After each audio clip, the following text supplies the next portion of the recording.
Assalamualaikum warahmatullahi wabarakatuh. Halo teman-teman, selamat datang kembali di channel Sapa Sains.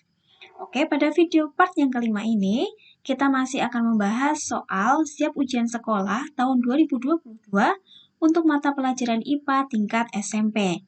Nah, yang akan kita bahas adalah soal berkaitan dengan materi larutan asam dan basa, unsur dan senyawa, pemisahan campuran, perubahan fisika, dan perubahan kimia. Oke, langsung saja kita ke soal nomor 1. Soal mengenai larutan asam dan basa. Perhatikan tabel berikut. Disajikan tabel, ada 4 larutan, kemudian larutan itu diberi lakmus warna merah dan warna biru. Nah, di sini diketahui perubahan warna indikatornya bagaimana. Nah, yang ditanyakan pada soal adalah larutan yang bersifat asam ditunjukkan oleh nomor berapa. Oke, kita ingat terlebih dahulu ya, bagaimana sifat asam dan basa terhadap perubahan warna indikator kertas lakmus. Nah, asam itu kata kuncinya merah, asam merah gitu ya. Artinya, zat yang sifatnya asam akan mengubah lakmus biru menjadi merah, dan lakmus merah itu akan tetap merah. Kemudian basa, basa biru, berarti mengubah lakmus merah menjadi biru, kemudian lakmus birunya akan tetap biru, jadi harus biru semua. Lalu ada lagi garam, yaitu sifatnya tidak mengubah warna lakmus. Artinya lakmus merahnya akan tetap merah, lakmus birunya akan tetap biru. Oke, kita lihat pada tabel untuk larutan 1, lakmus merahnya tetap merah, lakmus birunya tetap biru. Berarti ini adalah garam ya. Oke, yang kedua, lakmus merahnya tetap merah, lakmus birunya jadi merah. Nah, ini merah-merah, M berarti asam. Ini yang asam. Kemudian nomor 3, lakmus merahnya jadi biru, lakmus birunya tetap biru. Nah, ini berarti basa ya. B, biru. Ini berarti basa. Lalu nomor 4, lakmus merahnya tetap merah, lakmus birunya berubah jadi merah. M, berarti ini asam. Nah, gitu ya. Jadi kita lihat asam, berarti yang harus merah semua nih, kiri kanan merah. Oh, ini nomor 2 merah. Oh, ini juga nomor 4 merah-merah. Nah, ini adalah asam. Berarti pilihan jawaban yang tepat adalah 2 dan 4. Jawabannya adalah yang D. Oke, lanjut ke soal nomor 2. Masih berkaitan dengan asam dan basa. Perhatikan gambar percobaan berikut. Yang ditanyakan adalah larutan yang bersifat basa ditunjukkan oleh nomor berapa. Oke, tadi masih kita ingat ya. Asam itu kata kuncinya merah, basa kata kuncinya biru. Oke, kita lihat dari gambar nomor 1. Kertas lakmusnya awalnya warnanya biru, kemudian yang dimasukkan ke dalam larutan, yang bagian bawah ini warnanya juga tetap biru. Berarti lakmus birunya tetap biru. Nah, ini sifatnya bisa basa atau bisa juga netral ya. Kemudian yang gambar nomor 2, awalnya lakmusnya merah, kemudian yang tercelup larutan berubah jadi biru. Merah berubah jadi biru, berarti B, basa. Kemudian nomor 3, awalnya lakmus biru, yang tercelup di larutan berubah menjadi merah. Berarti M merah, berarti adalah asam. Lalu nomor 4, yang di atas lakmus merah, kemudian yang tercelup larutan, warnanya juga merah. Berarti lakmus merahnya tetap merah. Ini adalah bisa asam atau bisa juga netral ya. Jadi kita belum bisa memastikan ya, karena untuk menguji apakah itu asam atau basa, kita harus menggunakan 2 lakmus itu. Lakmus merah dimasukkan ke larutan, lakmus biru juga dimasukkan ke larutan. Nanti kita amati dua-duanya bagaimana perubahannya. Berarti pada soal ini larutan yang bersifat basa ditunjukkan oleh nomor yang sudah pasti adalah nomor 2, kemudian yang memungkinkan sifatnya basa adalah nomor 1. Berarti jawaban yang paling tepat di sini adalah nomor 1 dan 2. Jawabannya adalah yang A. Oke, kita lanjutkan ke soal nomor 3. Soal mengenai unsur dan senyawa. Perhatikan gambar berikut, disajikan 6 gambar. Yang ditanyakan adalah molekul unsur ditunjukkan oleh nomor berapa. Oke, sebelum kita menjawab soal ini, kita ingat terlebih dahulu apa itu unsur, molekul unsur dan molekul senyawa ya. Yang pertama, unsur yaitu zat tunggal yang tidak bisa dibagi lagi. Nah, contohnya adalah N, nitrogen, kemudian C, karbon, lalu H, hidrogen, atau Ca, kalsium gitu ya. Nah, kalau digambarkan berarti gambarnya itu cuma satu. Begini atau begini boleh. Jadi, satu tidak berikatan gitu ya. Lanjut yang kedua, ada molekul unsur, yaitu gabungan dari beberapa unsur yang sejenis.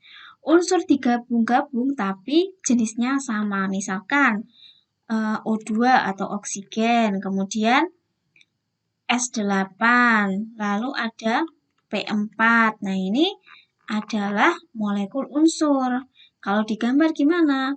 Jadi bergabung tapi gambarnya ukurannya sama. Ini molekul unsur. Atau misalkan ada 3, berarti gini, set, gini ya. Digabung tapi sama yang digabungkan. Selanjutnya ada molekul senyawa, yaitu gabungan beberapa unsur yang berbeda jenis. Digabung tapi jenisnya berbeda. Misalkan H2O atau air, kemudian CO2 atau karbon dioksida.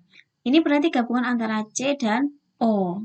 Lalu ada lagi misalkan garam dapur, berarti NaCl, natrium klorida.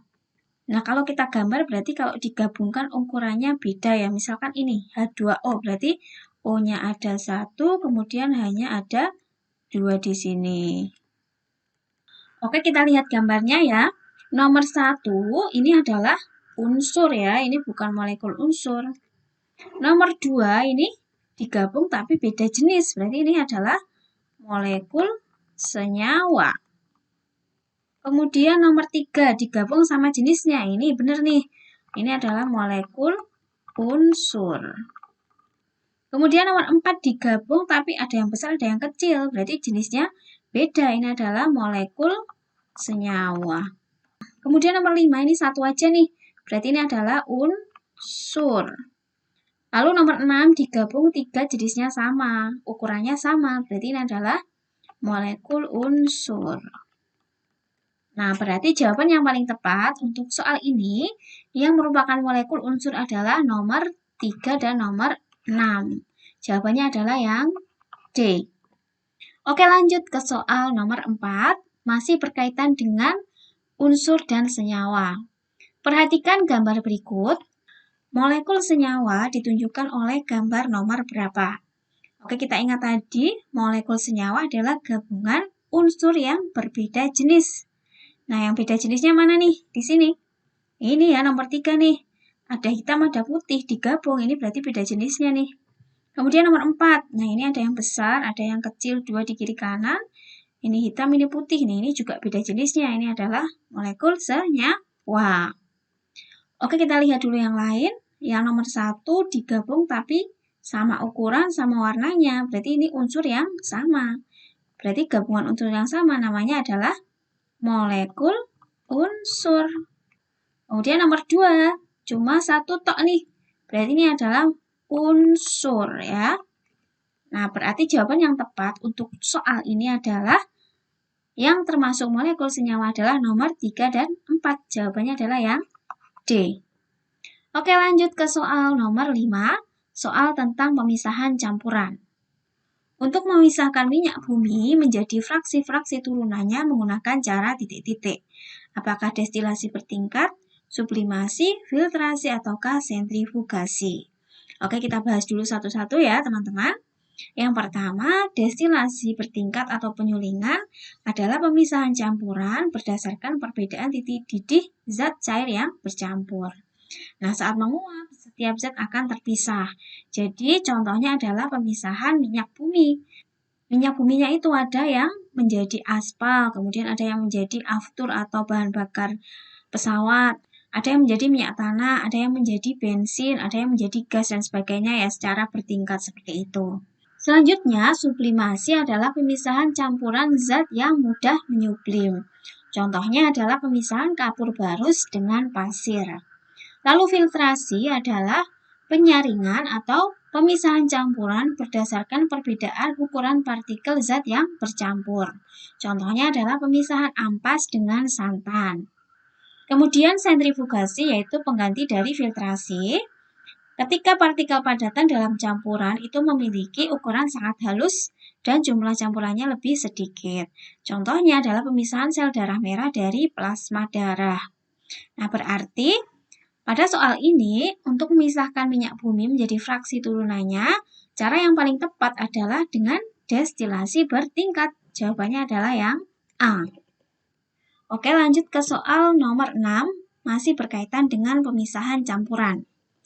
Perubahan iklim yang tidak menentu menyebabkan proses pembuatan garam menjadi terhambat. Pembentukan kristal garam dari air laut membutuhkan sinar matahari yang cukup. Metode pemisahan campuran garam dari air laut adalah titik-titik. Apakah evaporasi, distilasi, filtrasi, ataukah sublimasi? Jawaban yang tepat adalah yang evaporasi ya, yaitu pemisahan campuran berdasarkan perbedaan titik didih. Pada proses pembuatan garam itu, air laut kan isinya adalah air murni dan ada yang mengandung garam ya, air garam gitu. Ketika kena sinar matahari, maka yang air itu akan menguap terlebih dahulu karena titik didihnya lebih rendah.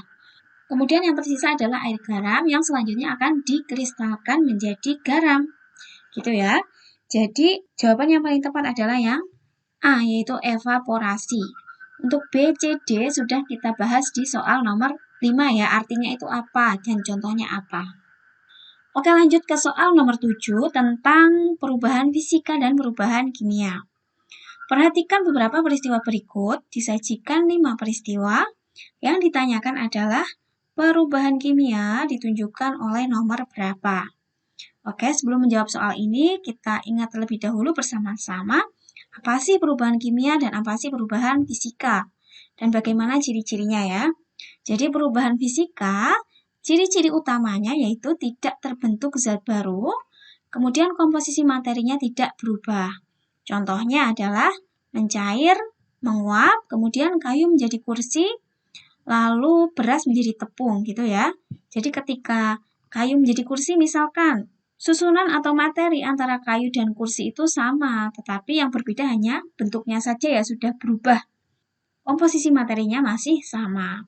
Kemudian kalau perubahan kimia yaitu cirinya terbentuk zat baru, kemudian sifat kimianya berbeda dengan zat asalnya. Contohnya adalah perkaratan, pembakaran, pembusukan, fermentasi, dan sebagainya. Oke, kita lihat peristiwa yang disajikan pada soal. Nomor 1, kayu dibakar menjadi arang. Nah, ini termasuk pembakaran berarti perubahan kimia. Ini benar.